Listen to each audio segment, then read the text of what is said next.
বাংলাদেশের সর্বশেষ গুরুত্বপূর্ণ আপডেট সংবাদে আপনাকে স্বাগত। শুরুতেই সংবাদ শিরোনাম, পরে বিস্তারিত। শুরুতেই জানাবো, যাদের নেতৃত্বে রাজনীতিতে সক্রিয় হওয়ার পায়তারা করছে আওয়ামী লীগ। গত ৫ই আগস্ট ছাত্র জনতার তীব্র আন্দোলনের মুখে ক্ষমতাচ্যুত হয় আওয়ামী লীগ। দীর্ঘ দেড় দশক ধরে স্বৈরাচারী কায়দায় দেশ চালানোর পর তৎকালীন প্রধানমন্ত্রী শেখ হাসিনা ভারতে পালিয়ে যান। ফলে এখন নেতৃত্ব সংকটে পড়েছে আওয়ামী লীগ। তবে আওয়ামী লীগ আবার নতুন করে সক্রিয় হওয়ার পায়তারা করছে। বিশেষ করে সাবেক রাষ্ট্রপতি আব্দুল হামিদ এবং আওয়ামী লীগের সাবের হোসেন চৌধুরীর হাত ধরে নতুন আওয়ামী লীগ ফেরত আসার চেষ্টা করছে, এমনটাই জানিয়েছে দৈনিক যুগান্তর। তাদের এমন চিন্তায় সাবেক রাষ্ট্রপতি আব্দুল হামিদ এবং সাবের হোসেন চৌধুরীর নাম রয়েছে সবার আগে, কিন্তু গ্রেপ্তার ও হামলার ভয়ে প্রতিকূল পরিস্থিতিতে তারা কেউ এখনো সাহস করে মাঠে নামার ঘোষণা দেয়নি। অসহায় হয়ে পড়েছে ইসরায়েলি বাহিনী। গাজা উপত্যকায় ফিলিস্তিনি স্বাধীনতাকামী সংগঠন হামাসের প্রতিরোধ টানেল মোকাবেলায় রীতিমতো অসহায় হয়ে পড়েছে ইসরায়েলি বাহিনী। সেখানে তাদের সামনে যে কঠিন চ্যালেঞ্জ রয়েছে সেই দিকেই ইঙ্গিত করেছে ইসরায়েলি সামরিক বিশ্লেষক আভি আশকেনাজি। তিনি বলেছেন, দখলদার ইসরায়েলি বাহিনী এখন অসহায় হয়ে রয়েছে। তারা জেরুজালেমে গিয়ে একের পর এক মার খাচ্ছে। হামাসের যোদ্ধাদের পরাজয় তো থাক দূরের কথা, তাদের ধারে কাছেও ঘিরতে পারছে না ইহুদিবাদী এই সেনারা। এরপর জানাবো, আলহামদুলিল্লাহ, আবার ৩০,০০০ তরুণ নিয়োগ করেছে হামাসের যোদ্ধারা। তারা হাল ছাড়বে না। ফিলিস্তিনি প্রতিরোধ আন্দোলন হামাসের সামরিক শাখা ইজুদ্দিন আল কাসসাম ব্রিগেড জানিয়েছে, নতুন করে তারা আবার ৩০,০০০ তরুণ সেনাদের দলে নিয়োগ দিয়েছে।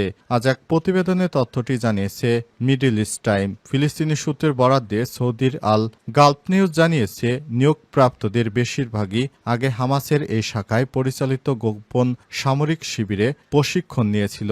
এখন হামাসে আবার ৩০,০০০ নতুন যোদ্ধা যোগ দেয় হামাস আগের মতো শক্তিশালী হল। এদিকে গাজায় ইসরায়েলি হত্যাযজ্ঞের মধ্যেই কায়রোতে হামাস। একদিকে গাজা জুড়ে চলছে ইসরায়েলি তীব্র বিমান হামলা, অন্যদিকে কায়রোয় আলোচনার টেবিলে বসেছে হামাসের প্রতিনিধি দল। এই বিপরীত দৃশ্য আজ ফিলিস্তিন সংকটের বিভাজন রেখা টেনে দিয়েছে বলে আরও স্পষ্টভাবে বিষয়টি জানা গেল।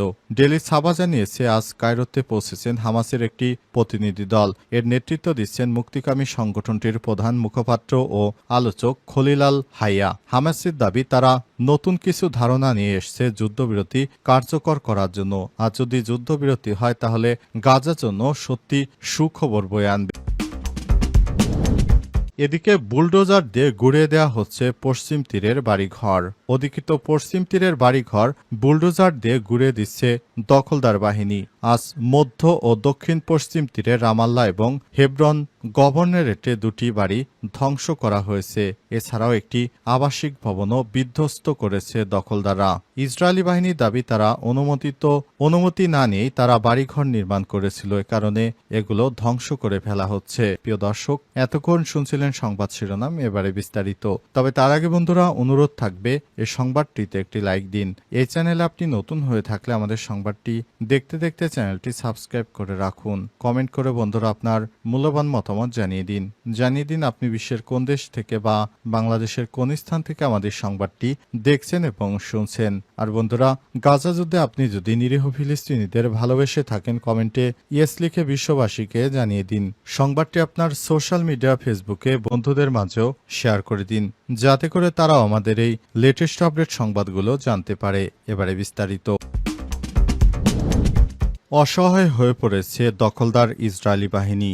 গাজা উপত্যকায় ফিলিস্তিনি স্বাধীনতাকামী সংগঠন হামাসের প্রতিরোধে টানেল মোকাবেলায় রীতিমতো অসহায় হয়ে পড়েছে দখলদার ইসরায়েলের সেনাবাহিনী। সেখানে তাদের সামনে যে কঠিন চ্যালেঞ্জ রয়েছে সেটির দিকে ইঙ্গিত করেছে ইসরায়েলি সামরিক বিশ্লেষক আভি আশকেনাজি। ফিলিস্তিনি প্রতিরোধ টানেলের বিরুদ্ধে ইসরায়েলি বাহিনীর তৎপরতাকে চামচ দিয়ে সমুদ্র সেচার মতো বলে মন্তব্য করেছেন তিনি। একই সঙ্গে তিনি গাজায় যুদ্ধকে ইসরায়েলি বাহিনীর জন্য একটি জটিল চ্যালেঞ্জ হিসেবে উল্লেখ করেছেন।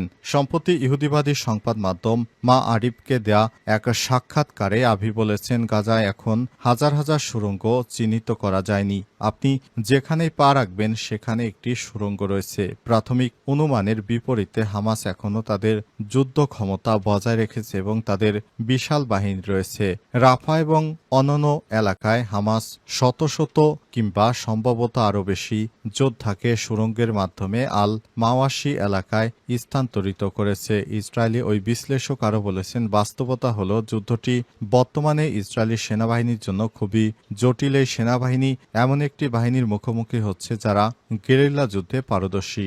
আশকেনাজির মতে হামাস যোদ্ধারা সুড়ঙ্গ থেকে বেরিয়ে এসে গুলি চালিয়ে আবার হারিয়ে যায়। এই ঘটনায় একই দিন বহুবার ঘটেছে। এর মধ্যে ইসরায়েলি সামরিক বাহিনী সতর্কতা প্রয়োজন, কিন্তু প্রশ্ন হলো তাদের পক্ষে কি সব সময় সজাগ ও সতর্ক থাকা সম্ভব? এর আগে ইসরায়েলি সেনাবাহিনীর রেডিও গাজা উপত্যকায় যুদ্ধক্ষেত্রে ইসরায়েলি সেনাবাহিনীর রিজার্ভ সেনাদের যোগ দিতে অনীহা এবং সেনা ঘাটতির কথা উল্লেখ করে একটি প্রতিবেদন প্রকাশ করেছিল।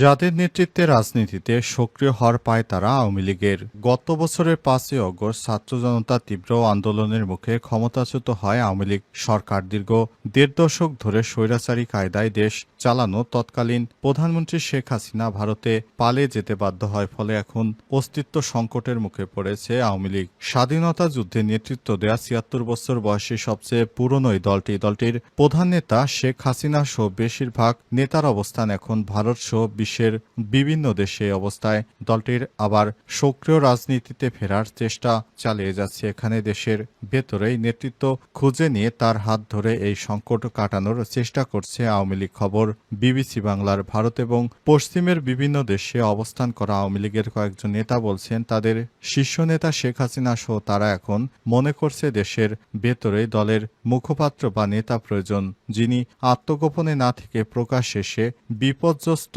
নেতাকর্মীদের সংগঠিত করবেন। তাদের এমন চিন্তায় সবার চিন্তাভাবনায় সাবেক রাষ্ট্রপতি আব্দুল হামিদ, সাবেক মন্ত্রী সাবের হোসেন চৌধুরীর নাম রয়েছে, কিন্তু গ্রেপ্তার হামলার ভয়ে এবং প্রতিকূল পরিস্থিতিতে তাদের কেউ এখনও সাহস করে এগিয়ে আসেনি। সেভাবে বিতর্কিত নন। দলটির এমন অন্য কোনো নেতা এগিয়ে আসবেন সেই ধরনের ইঙ্গিতও নেই। যুক্তরাষ্ট্রসহ ইউরোপ রয়েছে এমন একাধিক নেতার বক্তব্য হচ্ছে তাদের দল ঢাকার মুখপাত্র বা অন্য কোনো পদ নিয়ে আনুষ্ঠানিকভাবে কোনো নেতার নাম ঘোষণা করতে চাইছে না, কারণ কারো নাম আনুষ্ঠানিকভাবে ঘোষণা করা হলে তাকেই মামলা গ্রেপ্তারের মুখে পড়তে হতে পারে। এটি তাদের বিবেচনায় নিতে হচ্ছে। আওয়ামী লীগ নেতারা অভিযোগ করেছেন ঢাকা থেকে শুরু করে গ্রাম পর্যায়ে আওয়ামী লীগ নেতাকর্মীদের গ্রেপ্তার বাড়ানো হয়েছে। সেজন্য পরিস্থিতি বিবেচনায় নিয়ে তাদের দলের সভাপতি শেখ হাসিনা সম্প্রতি বলেছেন দেশের ভেতরে যারা সাহস নিয়ে এগিয়ে এসে দলকে সংগঠিত করার কাজে নেতৃত্ব দেবেন তারাই নেতা হবেন, যদিও কেউ এখনো সেই সাহস করে মাঠে নামতে পারেনি।